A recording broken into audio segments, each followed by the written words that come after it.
9 de maio de 2017.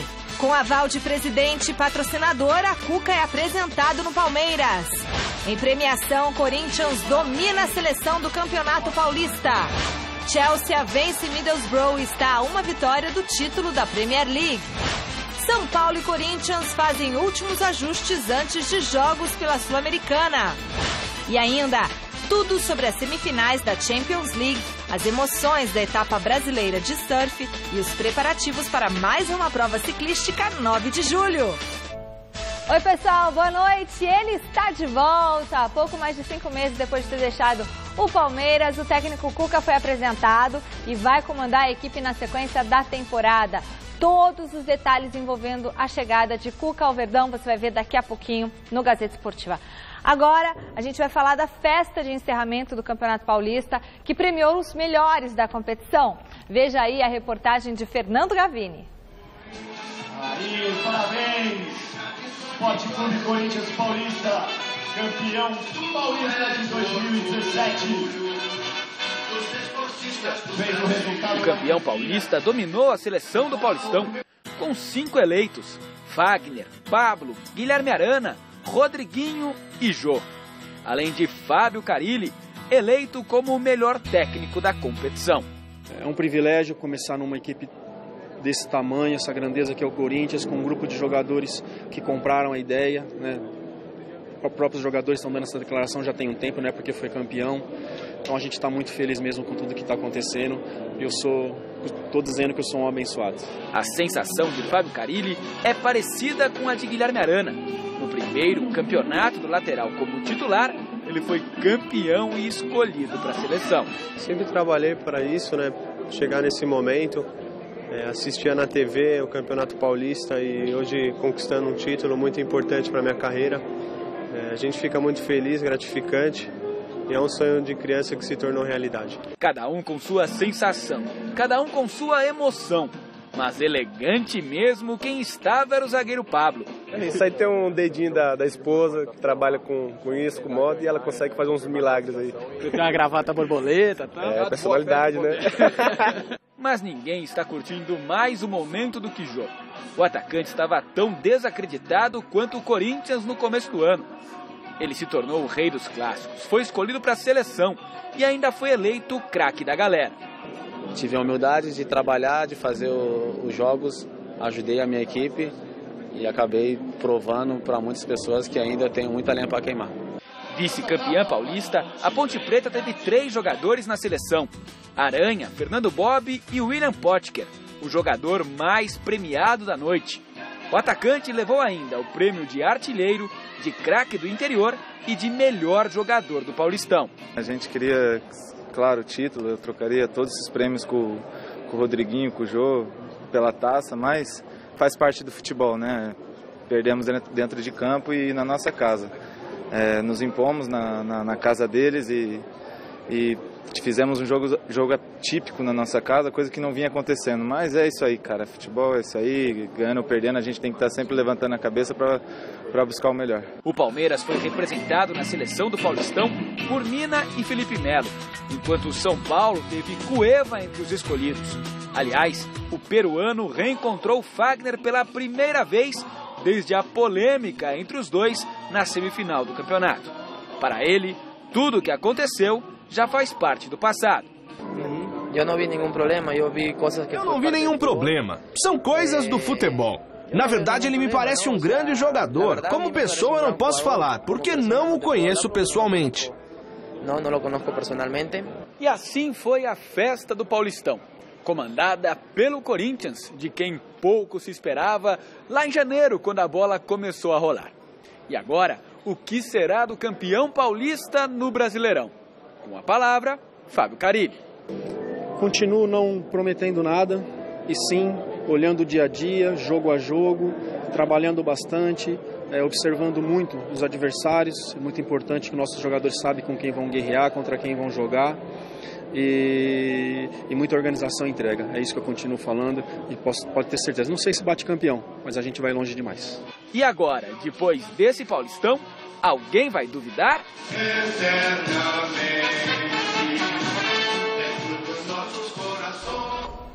Tá aí, boa noite, Michele, boa noite, Chico, boa noite você em casa acompanhando o nosso Gazeta Esportiva.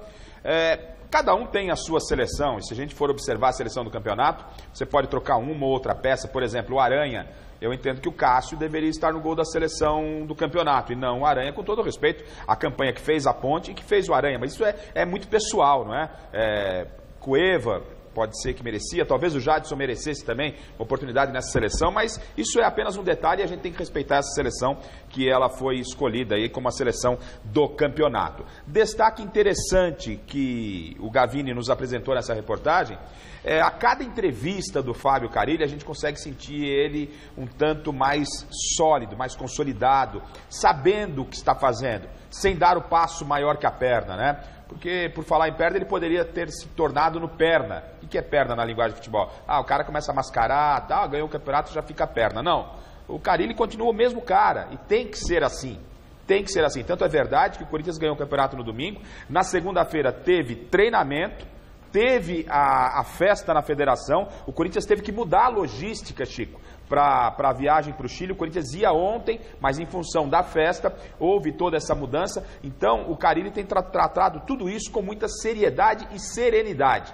Então o Corinthians está em boas mãos. Claro que o Corinthians, a gente vai falar daqui a pouco, precisa de mais material humano para ter uma boa sequência de temporada. E quando muita gente quer desdenhar Paulistinha, eu acho que não. É um título muito importante, né? Principalmente do estado de São Paulo, que é o campeonato regional mais forte. A gente vê um Arana aí, que está todo mundo preocupado se na metade do ano ele vai para a Europa ou não. Ele se consolidou no campeonato, conquista esse título, está lá no currículo dele. Então é muito legal o regional, a gente pode mexer numa fórmula aqui, uma fórmula acolá, mas eu sou a favor do regional sim, porque existe uma história, são raízes. Por exemplo, o Corinthians tem 28 títulos, né? Não, acaba. Tem gente que acaba, não é assim. Tem que se preservar o que a gente tem. Procurar melhorar e preservar. Então, parabéns aí ao Corinthians, e a festa foi muito legal. E parabéns aos selecionados, aqueles que fizeram parte da seleção do campeonato. Boa noite, Chico Lang. Boa noite, meu caro Osmar Garrafa. Boa noite a todos vocês. E pode reparar aí nessa imagem que nós mostramos aí no palco, que o Carille está com um garotinho, né, na frente. Deve ser o filho dele. Esse menino foi chamado no palco, não ia subir. Ele chamou o menino para subir. O filho do Fagner subiu com todo mundo, né? Fagner, onde vai, leva o molequinho. Agora, esse garoto não, ele estava lá embaixo, eu estava assistindo ao vivo, estava transmitindo pela TV fechada, e eu estava vendo. E eu acho isso de uma atitude muito singela, muito pura, né? Ele não tem vergonha da família, né? Então, o cara que não tem vergonha da família, ele não tem vergonha daquilo que ele faz, porque ele é transparente. Ele não tem sujeira na vida dele. Tá certo que tem cara que dá emprego para filho, né? Mas isso aí é outro papo. Mas não sai com a família, né? Não sai. Você não vê esses caras com a família. Vocês não vê esses caras almoçando, jantando com a família, né? Você não vê foto quase de filho, porque os caras têm medo do filho ser sequestrado, porque tem tanto dinheiro, né, afanado, que tem medo. Não, aí não. Foi uma festa tranquila, sossegada. O Carille subiu com uma pureza. Chamou o garotinho não subiu com ele, chamou e o menino subiu. Então foi legal, foi bacana, porque isso prova o seguinte, eu vou falar só do Corinthians, porque tem algumas coisas que a gente tem que observar bem. Esse time do Corinthians não foi só composto por 14 garotos da base. Pelo contrário, esse Corinthians campeão paulista, foi o trabalho de 4 anos da equipe de base, do Osmar Loz, junto com o Carille, na época do Tite, começou na época do Tite. O Tite foi ganhando os títulos, né? Foi ganhando os títulos e o Corinthians foi fazendo a base. Tanto é verdade que esse time, antes de ser campeão paulista, foi campeão da Copa São Paulo. Foi campeão do Sub-20, Campeonato Paulista e Brasileiro Sub-20. Então tem todo um trabalho desde os 15 anos de idade dessa molecada para cá. Então eles chegaram no time do Corinthians e hoje você conta o Guilherme Arana, você conta o Léo Jabá, você conta o Pedrinho Zumbi, você conta o Léo Príncipe, o Léo Santos, que tem 18 anos só. Todos eles não passam de 21 anos. E todos eles são campeões profissionais pelo Corinthians. Campeões profissionais pelo Corinthians. menos o Pedrinho Zumbi não fez, mas o Léo Jabá fez um gol. Então, quer dizer que você vê que é um trabalho que isso pode dar onde? Bom, eu acho que tem 70% de chance de dar em coisa boa. Porque não é fácil você hoje ser campeão com 20 anos de idade, 19 anos de idade pelo Corinthians. Antigamente era fácil, o Pelé foi campeão com 17 anos, com 17, 18 anos em 58. O Edu foi o Edu ponta esquerda do Santos, depois foi do Corinthians também, foi campeão com 16 anos, é o mais jovem. E o Kaká foi chamado para a seleção de 94, também muito jovem, tinha 17 para 18 anos. Mas o mais novo de todos foi o Edu. Então, quando você é campeão, garoto, você é garoto campeão. No caso do Edu, no caso do Pelé, no caso do Kaká, no caso do Ronaldinho Gaúcho, do Ronaldo Fenômeno, todos eles foram campeões pelo Brasil. Isso dá mais importância ainda pro cara, o cara se sente muito mais cheio. Agora, campeão pelo Corinthians, cara, quem que tem 18, 19 anos que não quer ser campeão pelo Corinthians? Qualquer um. Então, os caras vão entrar agora em campo e vão comer grama. Vão comer grama. Porque se eles ganharem no Campeonato Paulista, eles vão querer ganhar o brasileiro. Vão querer ganhar essa Sul-Americana. É uma porcaria? Mas dá direito à Libertadores. Então, mas deu moral pro time. Muita moral. Incentivo, né? Quanto mais jovem você é e você alcança um lugar ao sol, assim, num time de destaque, que tem uma torcida imensa. O Vilinha teve aqui, aquele pessoal da rede social, que já teve 70 milhões de acessos. Vamos ser otimistas, vamos achar que uma pessoa acessou 2 vezes. A metade disso é 40 milhões. Então hoje, no mínimo, existe no Brasil 40 milhões de torcedores do Corinthians. É gente pra cá. Eles têm que ter 70 milhões de acessos. Eu não vou nem contar que eu acho que eles devem ter... O Corinthians hoje passou de 50 milhões de torcedores. Eu acho, na minha opinião. Passou o Flamengo, de longe. Porque o Flamengo tem simpatizantes. O Corinthians tem torcedores. Você só torce pro Corinthians e não torce mais para ninguém. Entendeu? Então, isso aí o Neto falou e ele foi muito feliz. O grande, estupendo e magnífico Neto, grande beijo para você. Então, o que é ser campeão pelo Corinthians por 19, 18 anos? É um passo gigantesco na carreira. É um passo gigantesco. Sai das suas costas o mundo, o planeta Terra sai das suas costas. E agregar o que você está falando, Chico, quando você fala da molecada, destacando a importância dessa garotada, o meu destaque desse campeonato, por tudo que envolveu, pela circunstância, por já conhecer essa pessoa, é o Jô, né? É a recuperação do Jô. Tudo bem, tem um campeonato brasileiro.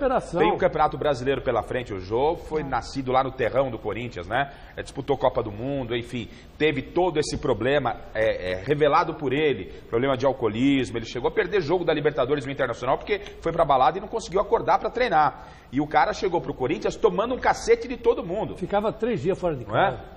3 dias fora de casa. Ele chegou. Só mamando. Ele chegou no Corinthians e todo mundo falou, pô, vai contratar o Jô, né? Vai brigar para não rebaixar. Eu não botava fé. Eu também não botava fé nele, não. Ninguém colocava, né? E o Jô foi, para mim, o cara do campeonato. O cara do campeonato. No momento mais difícil do Corinthians, que foi o jogo contra o Palmeiras, como disse o Carille, 1-0 Corinthians, gol de Jô. Eu acho que o Jô hoje tá pro Corinthians como o Ronaldo Fenômeno esteve pro Corinthians no passado. Só que é evidente que o Ronaldo Fenômeno foi mais longe que o Jô, né, na carreira.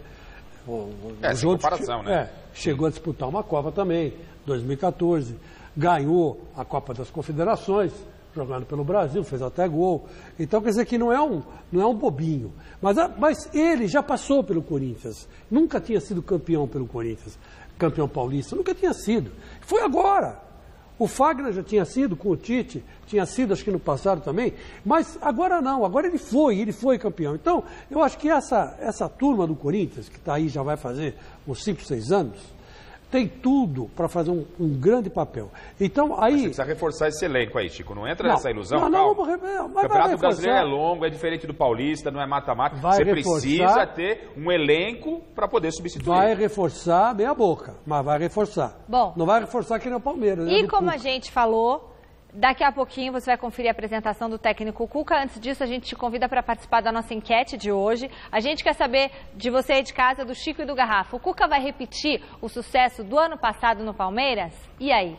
Sim ou não? Tem tudo para conseguir. Tem um bom elenco, ele é Ele é capaz, ele chega praticamente na mesma fase que chegou da outra oportunidade. Se com aquele elenco, que era inferior tecnicamente em relação a esse, ele foi campeão brasileiro, né? Por que não apostar no sucesso do Cuca? E aí, Chicão, vai ter o mesmo sucesso? Bom, a dúvida de todos era o seguinte, era que o Palmeiras tinha contratado um elenco fabuloso, de bom para ótimo, né? Alguns jogadores de nível bom para ótimo, de regular para baixo poucos, né? Não passava de regular para ótimo os jogadores contratados, e o treinador não estava à altura. Então a grande dúvida é o seguinte, agora o Cuca foi campeão brasileiro pelo Palmeiras. Ele não é um técnico cheio de títulos não, hein? Então vamos dar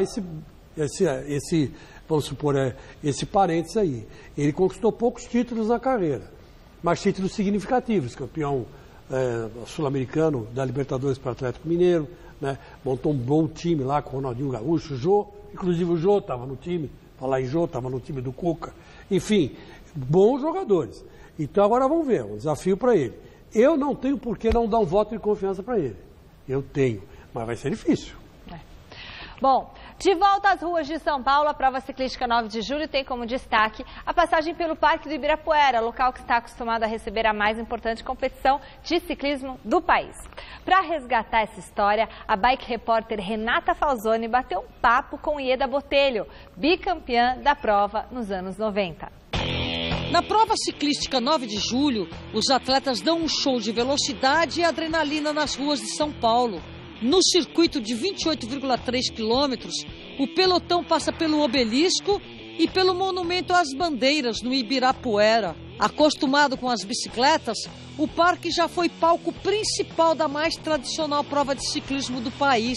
Nos anos 90, a 9 de julho era realizada ao redor dessa importante área verde paulistana. Um glamour de correr ali, uma torcida, aquela vibração do público, você tinha arquibancada, você tinha uma emoção muito melhor, né? Todo aquele pessoal que ia para o parque no domingo, ficava lotado, mesmo com frio, com chuva.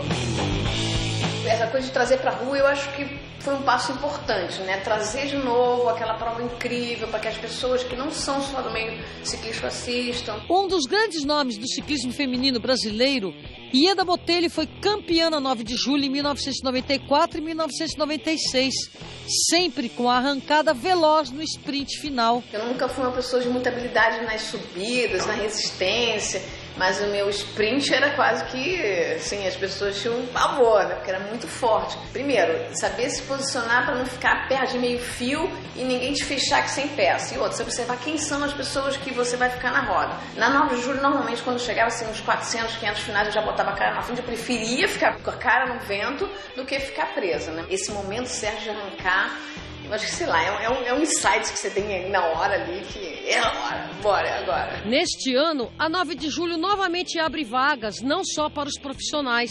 Na categoria aspirantes, as inscrições estão abertas para 2.410 ciclistas no masculino e 640 no feminino.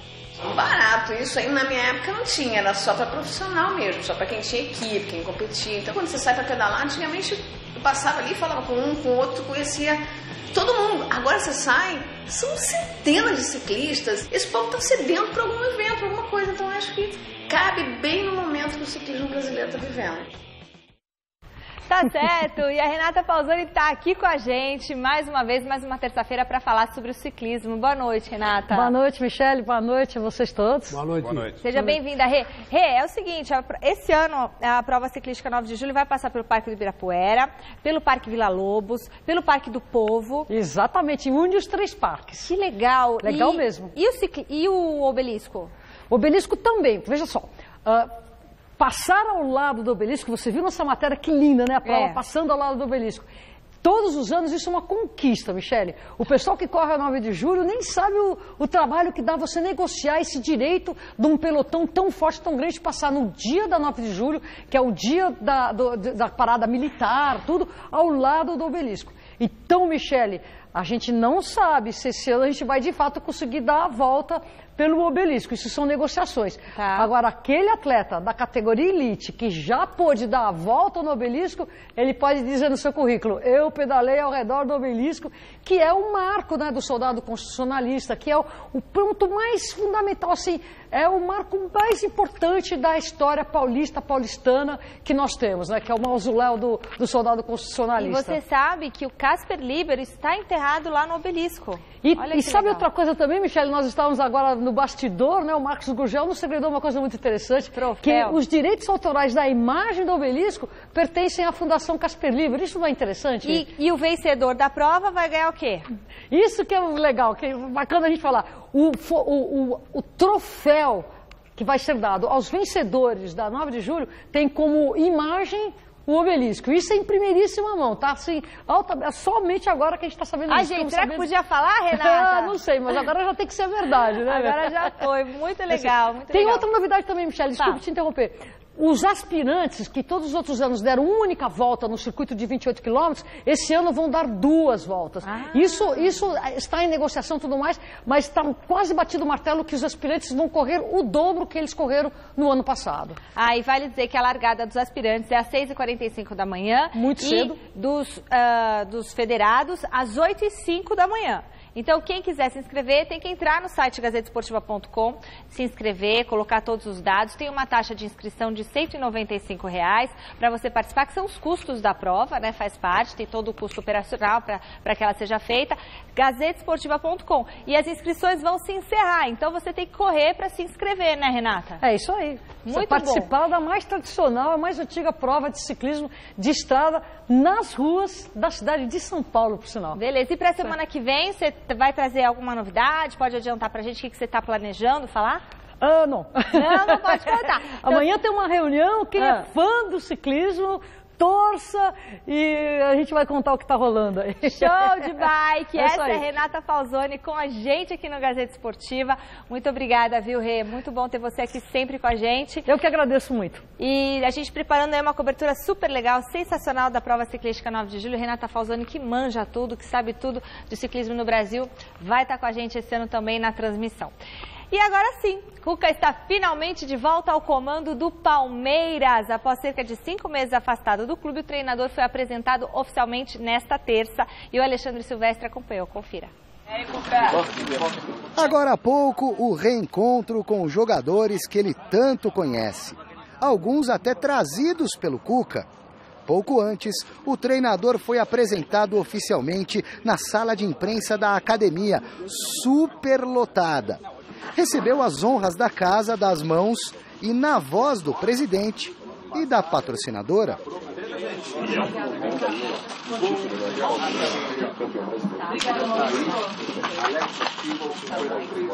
Cuca, eu te desejo muito sucesso, muitas conquistas, que você seja muito feliz no seu retorno à Sociedade Esportiva Palmeiras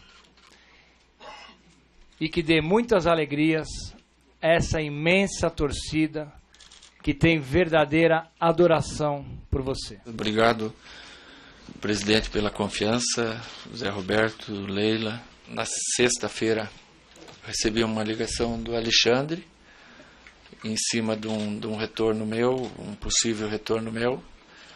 E me disse que se eu não viesse, provavelmente, com certeza iria vir outro. Eu estava até em negociação com outro time no mercado asiático, e se eu não viesse ao Palmeiras, provavelmente eu iria para lá, porque já estava me sentindo numa condição de trabalhar. Cuca tratou de elogiar seu antecessor. Particularmente, eu acho que o Eduardo fez um trabalho bom. É que entrar naquele momento no Palmeiras, mesmo que eu tivesse continuado, ia ser um problema grande. Podia ser comigo, com qualquer outro que viesse, porque hoje o Palmeiras tem uma necessidade maior ainda do que tinha o ano passado, pelo investimento que fez. Investimento esse que eu já expliquei, que não foi posto no time titular, e sim no Palmeiras de hoje para o ano que vem, para daqui 2, 3 anos, o Palmeiras ter um elenco forte como tem. Minimizou a própria força que ele, Cuca, tem com a torcida, diferentemente do Eduardo. Domingo, sim. Na sequência, a pressão é igual porque é Palmeiras, né? Palmeiras você tem que estar todo dia jogando bem, como eu falei há pouco, né? O Palmeiras hoje, só ele ganhar 1-0 já não é o suficiente, porque tem que jogar bem e convencer, porque foi feito um investimento muito grande. Esclareceu informações de que o vestiário do Palmeiras com Cuca nem sempre é pacífico. Sempre tive um ambiente bom, eu nunca briguei com o Alexandre, nunca briguei com jogador nenhum. Tem situações que você tem que se pôr o dedo em alguma situação, e eu faço isso como fiz e posso vir a fazer durante o período que eu esteja aqui, sempre no afã de melhorar. Não só ao time, como ao jogador, como a pessoa também. E alguns melhoraram com isso, né? O vestiário é da responsabilidade do treinador. Às vezes, se tiver que ter alguma atitude mais dura, é natural que isso tenha, né? E isso ocorre em qualquer lugar. Briga por posição? Aí sim, reforços estão nos planos para ratificar o favoritismo. Se a gente tiver no mercado alguma coisa que a gente entenda que seja boa para o Palmeiras, nós vamos conversar. Moral, competência, superstição. Por onde anda a famosa calça da sorte do professor Cuca, a calça roxa? Voltou com ele na mala, supervalorizada como o dono, ou está muito gasta? Perdeu o encanto. A calça ficou para o Palmeiras, né? Quando a gente acabou o campeonato, lá o pessoal me pediu e eu deixei lá, 350 pau.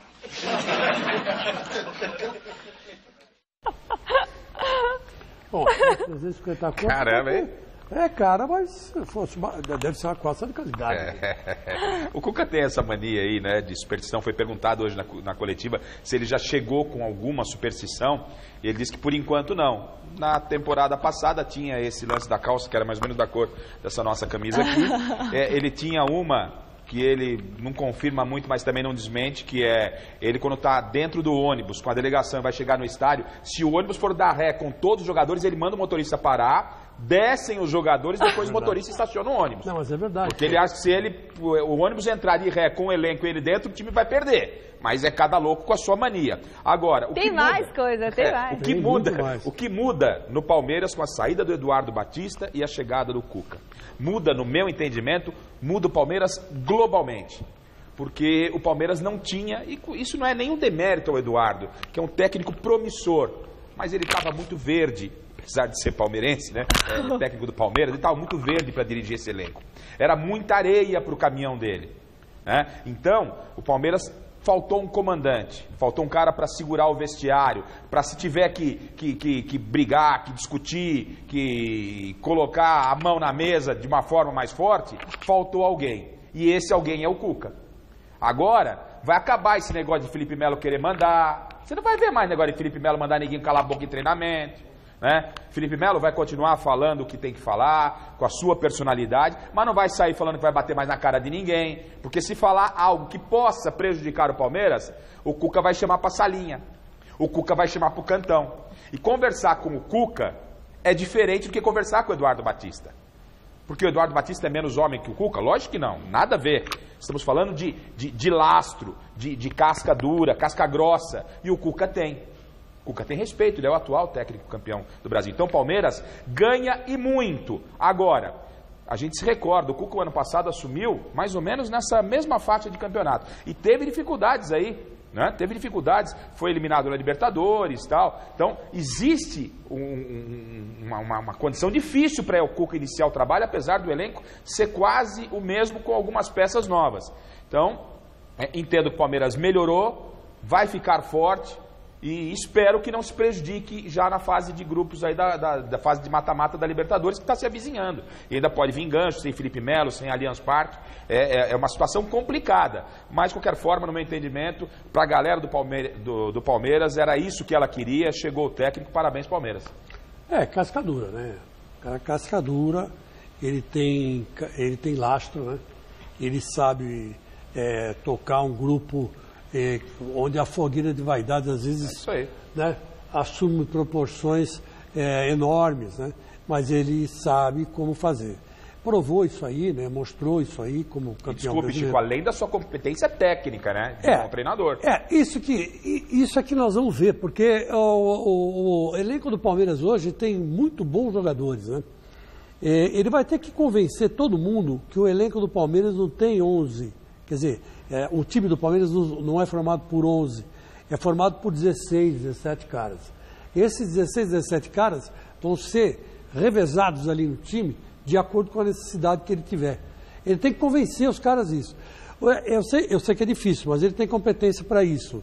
Tática, né? Competência tática e técnica. E moral. E moral também. O Tite convenceu os jogadores, né, da época, que era um pessoalzinho também que não era fácil. O Ralf, no último brasileiro, amargou um campeonato de biquinho calado. De biquinho calado e levantou o troféu. Bruno Henrique. O vestiário é muito importante. Isso, convenceu o Guerreiro, que também não é flor que se cheire, convenceu o Emerson Sheik, que tinha que sentar no banco de vez em quando. Quer dizer, e o máximo dos máximos colocou o Neymar na linha. Essa foi a última grande façanha do Tite como treinador. O Cuca é gaúcho também e segue uma linha parecida com a do Tite. Então, a gente se espera, né, que já que o treinador gaúcho realmente são os caras da hora aí, nos últimos anos, tem conseguido grandes feitos no futebol, que ele faça o Palmeiras ter o espírito, não só da grandeza, que o Palmeiras já tem historicamente, que é o maior adversário do Corinthians de todos os tempos, né? Sem dúvida nenhuma. Mas também fazer com que esse elenco entenda o que é o Palmeiras. Que tem muita gente que está lá que não sabe ainda o que é o Palmeiras. Não entendeu a grandeza de onde está, a camisa que veste, né? E até onde ele pode chegar. Quem sabe o Cuca conscientize esse pessoal e faça essa turma jogar bola. Bom, e o Cuca chegou com o contrato até o final de 2018 e vem com ele toda a comissão técnica, né? Inclusive o irmão dele, o Cuquinha, que é auxiliar técnico. Só figuraça o Cuquinha. Champions League, agora há pouco saiu o primeiro finalista da competição. Em Turim, a Juventus passou pelo Mônaco por 2-1 e está garantida na final, marcada para o próximo dia 3. Já na outra semifinal, apesar da grande vantagem do Real Madrid, o Atlético garante que ainda não desistiu da vaga na decisão. O Clássico de Madrid vai definir o segundo finalista da Liga dos Campeões da Europa. A vitória por 3-0 do Real sobre o Atlético no jogo de ida das semifinais deixa os merengues com uma vantagem confortável. Mas o técnico colchoneiro Diego Simeone não joga a toalha. Temos confiança no que somos capazes de fazer. Tenho confiança nos meus jogadores. Conheço a maioria deles há 5 anos e meio e não tenho dúvidas de que teremos um bom jogo.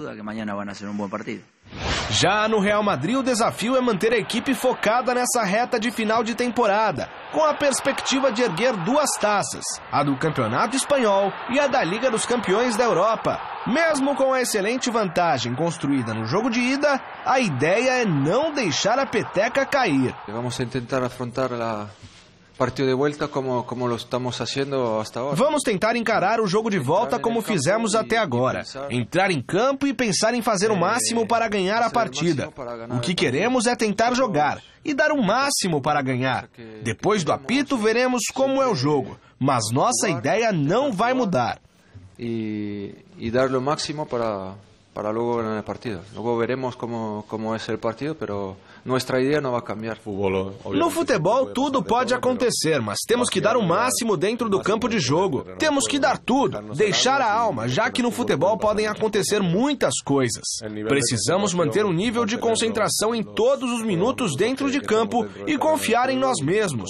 Acredito que a chave do êxito está na união, sacrifício e saber trabalhar como equipe. Estamos fazendo isso da melhor maneira. E olha, notícia importante vinda da FIFA. A partir da Copa do Mundo de 2026, a América do Sul ganhará mais 2 vagas. Esse é o destaque do site gazetesportiva.com de hoje. Até a Copa de 2022, a Conmebol conta com 4 vagas diretas para as Copas, com o 5º colocado disputando uma repescagem em busca de um lugar. A partir de 2026, o Mundial vai ser ampliado de 32 seleções para 48, bandeira defendida na eleição de Gianni Infantino para presidente da FIFA. Com isso, a América do Sul passará a ter direito a 6 vagas diretas, além do 7º lugar disputar a repescagem. Olha só, Chico e Garrafa, lembrando que a Conmebol tem 10 seleções filiadas e agora praticamente 7 poderão estar nos mundiais, então ficou bem difícil aí de nos classificar para a Copa. Né? Ou seja, ele esvazia as eliminatórias da Copa, né? A gente vai passar 4 anos aí, nos 2 anos das eliminatórias, não perde a graça, né? Perde a graça. Isso foi uma estratégia que ele se utilizou, né, presidente da FIFA, para se eleger. Ampliar vagas, dar vaga para todo mundo, entendeu? Não, fez um popularesco lá, né? E aí agora vai ficar essa bagunça. Já inflar demais a Copa do Mundo, para mim, do jeito que tá, ela podia até reduzir um pouquinho, mas do jeito que tá, não tinha que mexer em relação ao número de seleções. Para você motivar essas seleções durante o ano nas eliminatórias, Chico. Né? As eliminatórias, você vê, agora, nessas eliminatórias, está todo mundo aí, pô, será que a Argentina vai, não vai? Então você cria uma expectativa no produto. Vai ter, rodada das eliminatórias semana que vem. Pô, o Brasil joga na quarta, a Argentina na quinta. Então o brasileiro vai lá, assiste o Brasil na quarta e quer ver a Argentina na quinta. Né? Vai dar uma secada na Argentina, vai torcer contra o Messi e tal. Agora não, pô, todo com mundo 10, classifica todo mundo, velho. E aí, Chicão? Pô. É uma política parecida com a do João Avelange. É, claro. O João Avelange, na época, também, quando assumiu a FIFA, alguns países, a Europa quase todos, mas alguns não, participavam de Copas do Mundo. Aí ele ampliou para a América Latina, né? E foi ampliando depois para a África, foi ampliando para a América Central, foi ampliando para a América do Norte e virou persona não grata na FIFA, né? Tem muita gente que hoje fala o nome de João Avelange, cospe no chão, dizendo que é ladrão, é sem vergonha e tal. O Sir Alfred Hansen, que era um antes dele, não devia nada para ele. Ele manteve a estrutura que o cara já estava lá, entendeu? É mais ou menos o que fazem o governo de direita e o governo de esquerda, né? Os totalitários. Eu sou de esquerda, mas o cara tem aquela hierarquia que parece um imperador. Aí o cara, na direita, eu sou de direita, mas o ditador tem aquela hierarquia que parece um imperador. Não tem nada a ver com o capitalismo nem com o socialismo. O cara manda, ele é o representante e pronto. A FIFA segue o mesmo esquema. Não mudou nada do João Avelange para cá, do Sir Alfred Hansen para cá. Passou pelo Blatter, houve esse escândalo, o FBI foi lá, fez uma devassa, porque entrou na grana deles lá, mexendo no Tesouro Nacional dos americanos, pelo amor de Deus. Até tem inflado então, a Copa Libertadores, Chico. Já no Brasileirão, até o 7º, era tão sonhada, o G4, né? Não, G4 e tal, aí depois G5 lá, repescagem, agora o 7 vão para Libertadores. Pô, Palmeiras está na próxima Libertadores. Não consigo imaginar que o Palmeiras, com o elenco que tem, mesmo que não venha a ser campeão, ele não fica entre os 7 primeiros. Sim. Então, você tem que tomar cuidado com o produto. Né? O produto tem que ser interessante. Quando você... É bem diferente do que acontece na NBA, por exemplo, e no futebol americano. Tudo lá é espetáculo. Mas, a hora que chega na final, a NBA tem 5 finais. Claro. Tá? Aí viaja o país inteiro com as 5 finais. Aí é show da Rihanna, né? São convocados todos os artistas de Hollywood, quer dizer, para sentar na primeira fileira. É lógico, tem cara que não gosta de basquete, mas vai lá porque o cachê é enorme.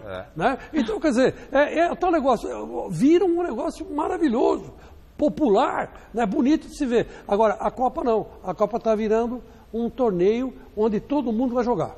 E acabou a classificação. O Garrafa tem razão. O Brasil jogou o primeiro turno e está classificado.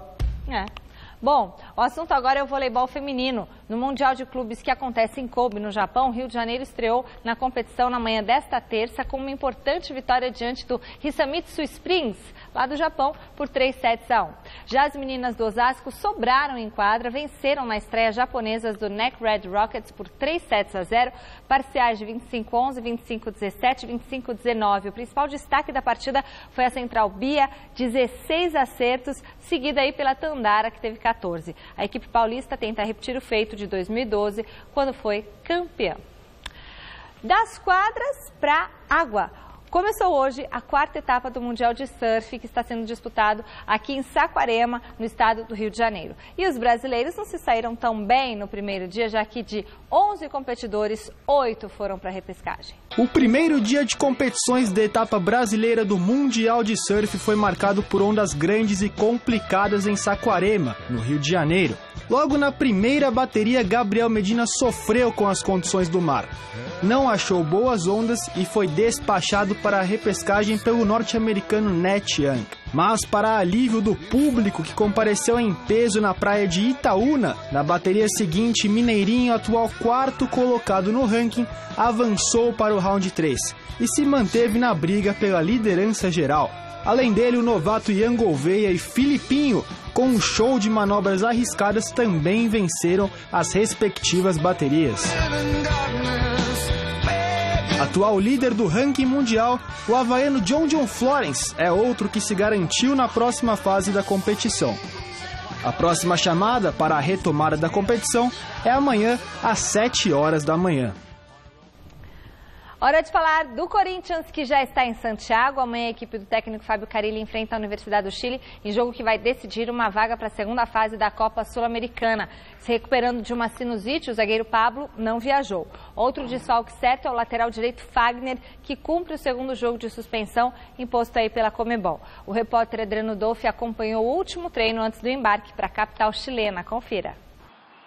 As voltas de Rodriguinho e Gabriel devem ser as novidades do Corinthians para o jogo de volta pela Copa Sul-Americana contra a Universidade do Chile.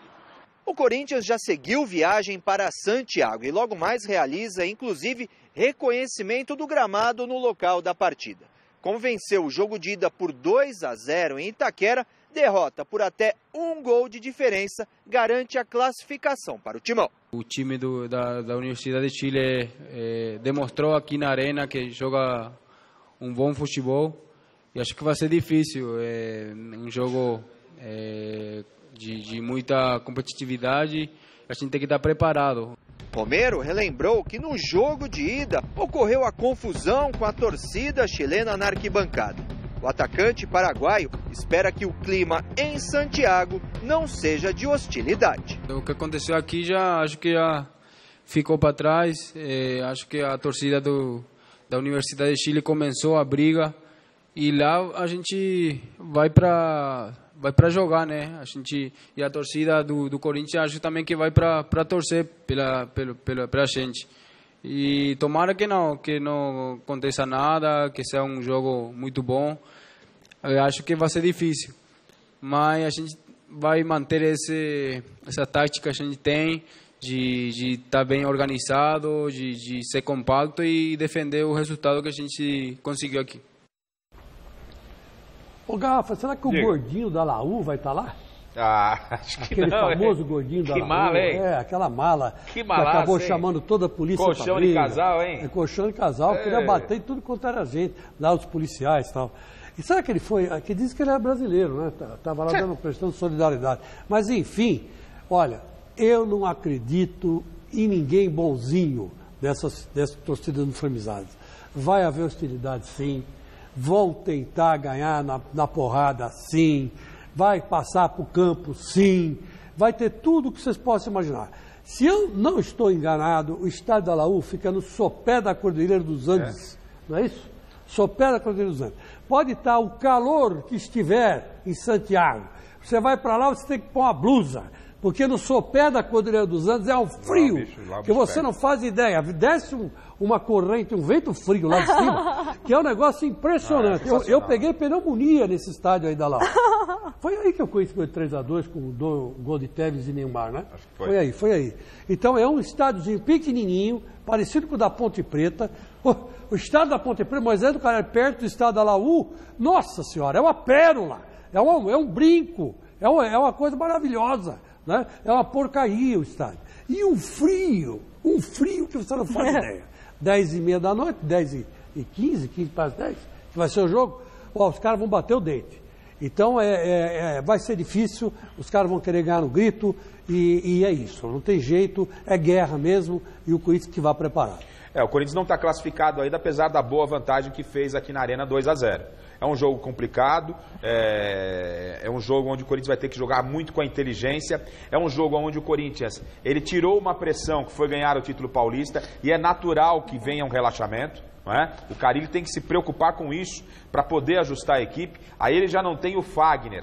Será que ele vai lá com o Léo Príncipe na direita? O Léo Príncipe, torço para que o garoto possa desenvolver, mas nas vezes que entrou acabou não me convencendo. É ele e o Moisés. O Corinthians tem problemas ali pelo lado esquerdo, né? Então não tem o Pablo, não tem o Fagner, o Corinthians terá problemas. Pode voltar classificado, essa é a nossa torcida, mas o fato de ter vencido aqui por 2-0 não isenta o Corinthians. E só para complementar, Michele, referente a essa confusão que aconteceu aqui na Arena, a Conmebol, que anda com a mão pesada, eu achei que ela até aliviou demais. Ela deu 3 jogos de suspensão para o Nacional quando de visitante. Ou seja, quando de visitante nos 3 próximos jogos... Não tem torcida. Não tem torcida. E uma multa, me parece, ainda de $80 mil, né? Então fica até uma boa notícia para a torcida do Palmeiras, porque nesse momento ela não foi tão pesada com o time chileno, né? E se ela mantiver essa postura, quem sabe o Palmeiras consiga passar, e se não ileso, mas com uma pena um pouquinho mais branda. Eu esperava até mais de punição para a Laú, que vai pagar R$70 mil o prejuízo do Corinthians, da diretoria, já no dia seguinte, já se prontificou, mas isso não a isentou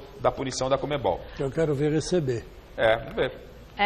Quem também vai entrar em campo pela Sul-Americana é o São Paulo, que na quinta-feira recebe os argentinos do Defensa e Justiça no Morumbi. O repórter Fernando Gavini esteve hoje no CT da Barra Funda acompanhando o treino do tricolor. Por causa das eliminações na Copa do Brasil e no Campeonato Paulista, o São Paulo ficou 2 semanas sem jogos. Período que se transformou numa intertemporada para corrigir os problemas que impediram o time de brigar pelo título no Campeonato Estadual. O fator de tomar muitos gols, isso foi nítido, mas a gente trabalhou bastante para que a gente possa ter essa atenção também nas bolas paradas, ter as opções também para surpreender o adversário, caprichar bastante para que a gente possa assim começar com o pé direito já nesse próximo jogo, e também ir pensando também no brasileiro para que a gente possa se fortalecer a cada dia.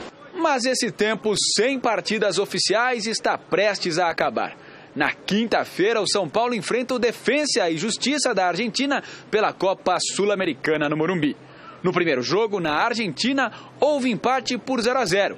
Por isso, basta ao tricolor uma vitória simples para seguir na competição, que dá ao campeão uma vaga na Libertadores. A nossa chance está aí na quinta-feira. A gente tem que ter essa tranquilidade, mas também saber da responsabilidade, que a gente tem que buscar algo mais, sim, nesse segundo semestre. A gente tem a Sul-Americana, o Brasileiro. A gente está sendo cobrado para que a gente possa, sim, fazer um bom campeonato e, sim, conseguir essa classificação. O que você pode falar do Defensa? É uma equipe que explora bastante a velocidade dos atacantes, joga com 3 zagueiros. Acredito que eles venham aqui fechadinho, como todos os adversários vêm. Mas a gente tem que pensar na nossa equipe, como a gente pode fazer durante o jogo para surpreendê-los. Pela descrição feita por Bruno, o Defensa e Justiça joga de uma forma muito parecida com as de Cruzeiro e Corinthians, os 2 algozes do São Paulo no Morumbi nesta temporada. O jogo de quinta-feira deve ter as mesmas características daquelas partidas, mas por conta desse tempo que teve para trabalhar, o tricolor espera que a história seja diferente. Sabemos a dificuldade, que não adianta também a gente ir na frente, todo mundo atacar e deixar vulnerável ali atrás. Então tem que ser inteligente, tem que ter esse equilíbrio para que a gente possa sim encaixar um gol, encaixar 2 e ter essa tranquilidade. Ô Chico, não precisa ser profundo conhecedor de futebol para saber onde está o problema do São Paulo. O problema do São Paulo é encontrar um equilíbrio entre defesa e ataque. Não é? O São Paulo sofre muitos gols, isso foi falado durante o início da temporada. Então, o Rogério, que teve um longo tempo agora, que tenha encontrado esse equilíbrio. E sobre o jogo, o Gavini alertou muito, né? O adversário vai se comportar como se comportou Corinthians e Cruzeiro. Então, vai jogar no erro do adversário, vai jogar explorando velocidade. E não adianta, o Rogério pode ser ídolo, sei o que for, mas a pressão está em cima dele. É obrigação classificar. Porque nos 2 últimos confrontos, o São Paulo foi eliminado dentro do Morumbi, pô. Para Corinthians Porque perdeu o primeiro jogo no Morumbi, depois foi jogar na Arena, mas perdeu pro Corinthians e pro Cruzeiro. Se você agora é eliminado pelo Defensa e Justiça, peraí, vamos chamar o Rogério para conversar. É obrigação do São Paulo, no meu entendimento, de se classificar. Teve tempo para treinar, né, Chicão? Teve tempo pra Fechou treinar. quando tinha que fechar, não deixou ninguém ver. Vamos ver qual a grande surpresa dele. E desde que acabou o Campeonato Paulista, o São Paulo está treinando. Quer dizer, se não aprendeu, se não assimilou o que o Rogério quer agora, nessa pré-temporada que fizeram aí de 20 dias, não vão aprender nunca mais. Então é mais fácil trocar o Rogério do que trocar o time. Agora, eu acho que vai ganhar fácil. Também acredito. E esse Defensa de Justiça, eu vou contar uma coisa para você. Parece nome de filme, né? É ruim demais. O Toninho do Centroavante. Nome de seriado. Aqui, da Gazeta, né? E o Neumann no meio campo tocando a bola aqui, acabou. Tá feito o negócio. A gente ganha deles. O Cuca vai conseguir repetir o feito? O sucesso do ano passado? Deu que sim, 68% dos votos. O programa de hoje termina aqui. A gente volta a se encontrar a seguir no Jornal da Gazeta e amanhã às 6 da tarde. Tchau, Garrafa. Tchau, Chicão. Não tem nome de série? Nome de filme, né? Defensa e Justiça. Cuca o Retorno. Cuca, o salvador da pátria. Tchau.